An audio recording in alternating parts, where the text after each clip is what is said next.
तपाईँले एकपटकको भिडियो राम्रोसँग पुरा हेरिदिनु र एउटा सब्सक्राइब गरेर हामीलाई सहयोग गरिदिनु होला है। अरूको देशमा बिजुली बेचेर नाकेत्र बढाइमानको बनाएन हाम्रो मन्त्रीले।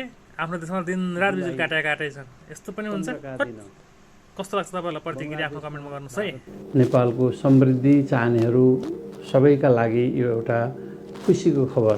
हामीले गत वर्ष जुलाई 15 का दिन बङ्गलादेशमा भारतको ग्रिड प्रयोग गरेर 40 मेगावाट एक दिनका लागि विद्युत निर्यात गरेका थियौँ।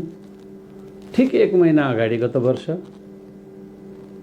सन् 2024 मा एक महिना अगाडि विद्युत सम्झौता गरेर विद्युत एक महिना पछाडि निर्यात गरेका थियौँ एक महिनाका लागि। किनभने हामी हरेक वर्ष 5 महिना मात्र बर्खायामको बढी भएको विद्युत मात्रै अन्य देशमा भारत बङ्गलादेशमा बिक्री गर्छौँ र हिउँदमा हामी आफैलाई चाहिने भएको कारणले बिक्री गर्दैनौँ।